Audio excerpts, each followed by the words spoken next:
तर कोकाटे यांच्या विरोधात आंदोलन करण्यात आलेली आहे। तर नेमकं काय घडतंय जाणून घेऊया। राजीनामा घेण्यासारखं घडलं काय? मी चोरी केली, विनयभंग केला की शेतकरी विरोधी निर्णय घेतला? मुख्यमंत्र्यांनी माध्यमांवर विश्वास ठेवून निवेदन केलेलं दिसतंय। विधानसभेत कसं वागावं याचे सर्व नियम मला माहिती आहेत। फडणवीसांच्या नाराजीवर कोकाटेंचं वक्तव्य। माणिकराव कोकाटेंचं वर्तन भूषणावह नाही, विधान भवनात गांभीर्यानं बसणं गरजेचं। सभागृहात रमी खेळतानाच्या कोकाटेंच्या व्हिडिओवरून मुख्यमंत्री फडणवीसांची तीव्र नाराजी। कोकाटेंनी विनाकारण विषय वाढवू नये, दिलगिरी व्यक्त करावी। कृषीमंत्री कोकाटेंना प्रवीण दरेकरांकडून सल्ला। मुख्यमंत्री हतबल झालेत। मंत्री काय करतायत, आमदार काय करतायत, पण मुख्यमंत्र्यांना काहीच करता येत नाहीये।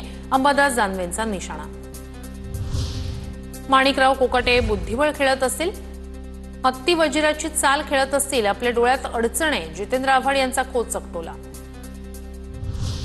कोकाटेंचा नवा व्हिडिओ 45 सेकंदाचा असेल तर 1 सेकंदाचाही वेळ वाया न घालवता कोकाटेंचा राजीनामा घ्यावा। अंजली दमानियांकडून कोकाटेंच्या राजीनाम्याची मागणी। कृषीमंत्री माणिकराव कोकाटे यांच्या मुंबईतील निवासस्थानी पोलीस बंदोबस्त वाढवला। कायदा सुव्यवस्थेचा प्रश्न निर्माण होऊ नये म्हणून प्रशासनाची खबरदारी। नाशिकमध्ये काँग्रेस कार्यकर्त्यांनी रस्त्यावर खेळला रमीचा डाव। रमी मास्टर कृषी मंत्री असे पोस्टरही झळकवले।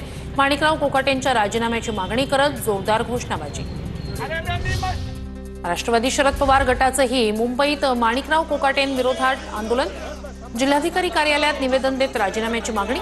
राखी जाधव यांच्या नेतृत्वात रस्त्यावर पत्ते फेकत कोकाटेंविरोधात घोषणाबाजी।